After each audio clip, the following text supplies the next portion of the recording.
Today's review is a collaboration project with three big hitters in the craft beer arena. This is a patrons project led by Northern Monk, but also from Gravity Well Brewery and Pressure Drop Brewery are involved in this beer. What's it going to be like? Keep watching to find out.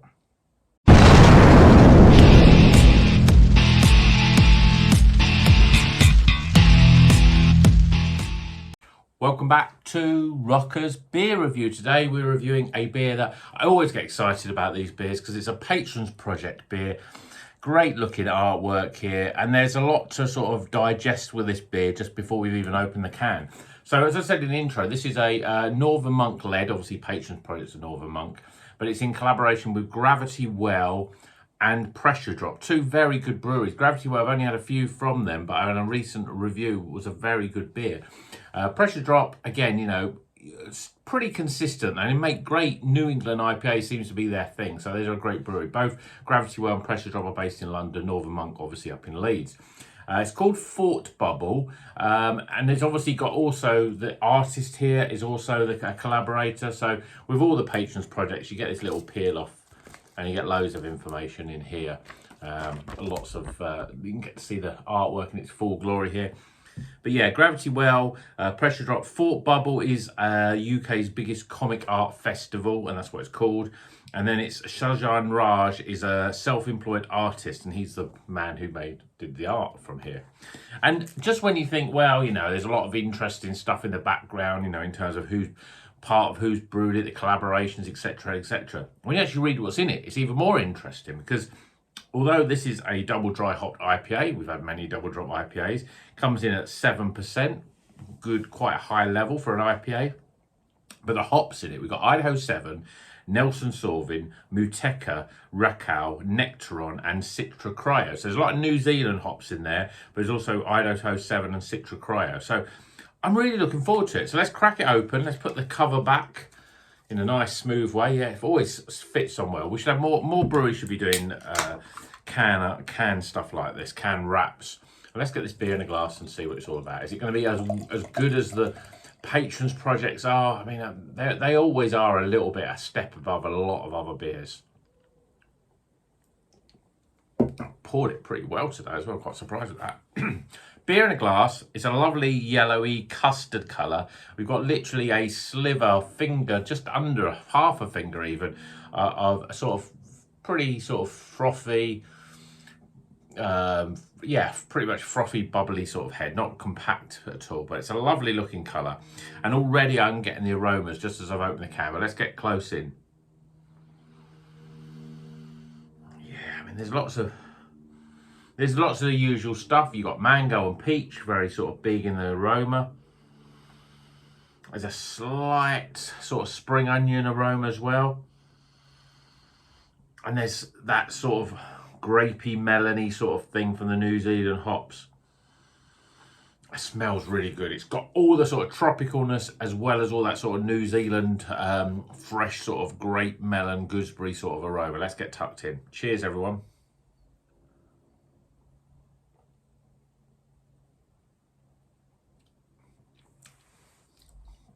Oh, that's got loads of flavour in it. Nice and soft. Low levels of carbonation. We've literally no carbonation there at all. No, not really much of a head there, which is a little bit disappointing because I usually like a little bit of a frothy head. Because I always think that when you drink it, it helps the mouthfeel when you've got a little bit of a frothy head. I'm gonna have to go in again because there's lots of complexity in the flavour here.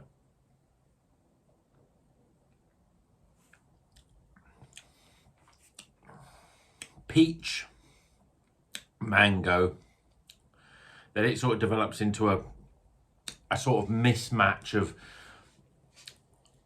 citrus fruits, that sort of grape and gooseberry. There's a bit of melon in there. It's so, I mean, it doesn't drink like 7%. It's a very sort of laid back flavour, really. I mean, it's quite smooth, but it's not, I wouldn't call it overly thick. It's still quite light. And in terms of the flavours, though, they just sit really well together. You know, you haven't got an abundance, really, of big flavours. Yeah, so there's lots going on in this beer. I'm going to go in again. It's a better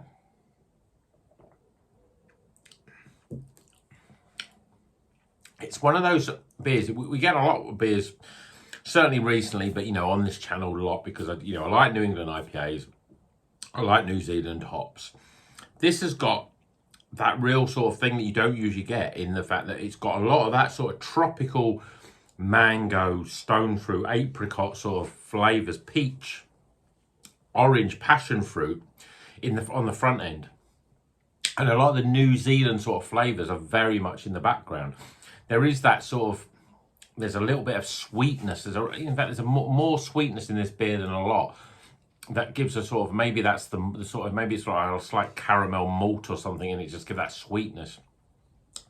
But you're getting the sort of citrus, even the citrus and the grapefruit and the melon and the gooseberry and the grape. They're all in there, but they're very in the background. It's like the big flavour is your peach, apricot, mango, really. But it doesn't. I always find the beers that have got that are a little bit sort of like, and you wanting something on the back end. And this has got it. It doesn't hit as sort of as hard. There's not like that sort of big sort of sharp grapefruit flavour, but there's definitely a lot of other flavours there. It's always difficult when a beer is made with all these types of hops. It's difficult to sort of see what I'm getting. Nelson Sauvin, for example, it sort of comes and goes in sort of, it's almost like a little sort of a shadow of it, a little bit sort of there, sort of sitting in the background. And just when you think, oh, I want to get a bit more of that, it disappears. The other New Zealand hops, Nectaron is one of those sort of hops that does bring a little bit more of that sort of sweetness, almost like that slightly sort of caramelly, sort of orangey flavour in that, if that makes any sort of sense. And there is more of that. If anything, that is probably a bigger flavour in terms of the New Zealand stuff. But there's a lot of goodness in this. And as normal, I should always buy more than one can of this. I've nearly drank it. It's so smooth. It's so flavoursome.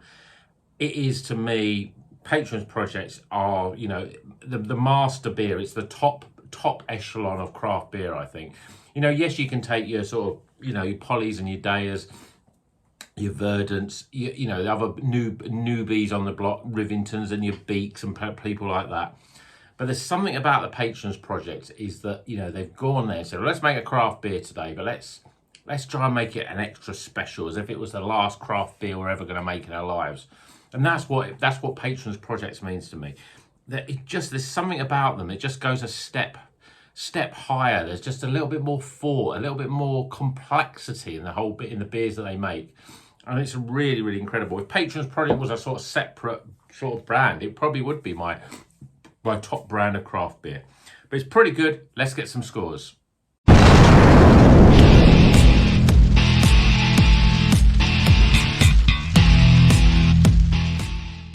Okay, the scores are in for Fort Bubble. This is a Double Dry Hopped IPA from Northern Monk, Pressure Drop and Gravity Well. They're the brewers involved.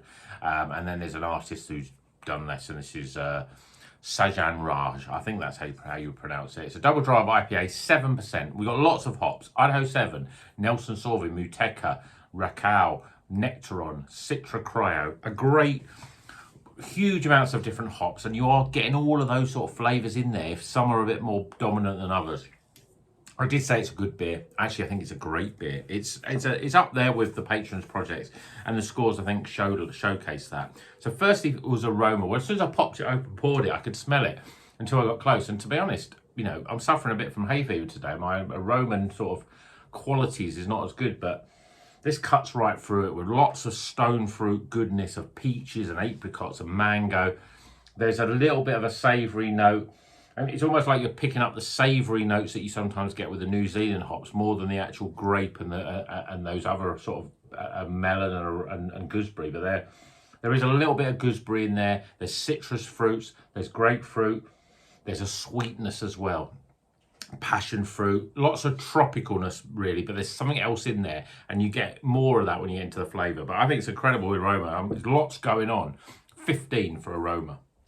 Appearance, a little bit disappointed. Sometimes you think, oh, have I just poured it? I poured it slowly to get, you know, so it wouldn't overly bubble up, but the head literally has disappeared. We didn't start with much of a head. I always like a little bit of foam to drink through, because I think think that improves the mouthfeel for me. I don't know if it's a psychological thing or what it is, but colour-wise, it looks pretty good. I'm giving it a 7 for appearance. Flavour, well, it doesn't disappoint. Like the aroma, there's lots of stone fruits up front, peaches and apricots and mango. Then you think it's not doesn't over dominate. It doesn't over dominate that tropicalness. And stone fruits have a habit of really dominating flavours. Then you get the sort of waves, little pockets and waves of New Zealand flavour goodness, really. So you're getting a little bit of grape and gooseberry and kiwi fruit. You're getting a little bit of melon in there. Then you're getting a little bit of lime and other citrus fruits. There's not much in terms of grapefruit. There's certainly no bitterness. There isn't that sharp edge. It's sort of, you're getting all these flavours, but they sort of come in little waves and pockets, and then they sort of just dissipate and disappear, really. But it's a very sort of moorish. It's very smooth. It's quite light, but it's still very smooth. And it just goes down just too well. I've nearly drank this beer. It's just one of those sort of beers that you drink and it's like juice. It really is. The carbonation is just almost non-existent, but it's enough so you know it's not flat or it doesn't just taste like pure juice. There is a little bit in there, but it's so small. It's really well done. So flavour-wise, I'm giving it 37. I mean, there's a lot going on in this beer. There's lots of hops going into it, and as I said in the sort of main review, the complexity of this beer, the extra care made in making this beer, I just think has to be applauded. So 37 for flavour. Value for money. Well, I mean, that's the thing with these patrons projects. You're getting lots of people involved in them. You've got this nice can artwork that opens up and you've got all this stuff to read. These things cost money to make, you know. It's not just like some brands that just go, oh, that's the name of it and we'll plonk. And that's it. They don't even put the hops on it. That just really annoys me. So I think, you know, there's a little bit more, it's a little bit more expensive, but you're paying that because it's a premium product. So even though it's a little bit more, it's over £5 for this, I'm still think I'm going to give it 8 for value because there's all those different hops. There's 3 breweries involved. It's almost like you think that they've sat down and sort of like, you know, these scientists sort of decided what they're going to do, how they're going to use these hops. Are we going in here with a cold side and a hot side and all this sort of stuff? When do we put them in? How do we get them messed out of all of these hops so we get a really rounded out beer? So you know there's care gone into it, but I think 8 is a fair score for value. And my overall experience, well, I'm giving it 16 because it is a cracking beer. The Patrons product stuff is always very good. This is no different. So do yourself a favour, you know, if you go and have a look at, you know, on a bottle shop or you see a Patrons product, if you see this one, I mean, buy it. But, you know, these things don't hang around for long. But if you go there, you think, oh, there's a Patrons project. I've heard of that before. Do yourself a favour and buy it. It doesn't matter if it's a double IPA or a single IPA or a pale ale. You're getting that little bit of extra quality and you may be paying a little bit more than you would your normal sort of craft beers, but believe me, it's really worth it. They're really good. I mean, every month I sort of think, I need to get the Patrons Project box that Northern Monk do. But they obviously put in lots of other stuff that maybe I'm not a big fan of in terms of style. So, you know, they'll put in stout, so they'll put in more sours. But I always, if I see an IPA or a Double Dry Hopped IPA, New England type IPA, or even a pale ale, I'll be going, I always want to get that from Patrons. It's really good. 16 for my overall. So we top the scores up, 83. It's a highly recommended beer. It's seemed to me a long time since I've actually mentioned the bands that we used to have on the tiers.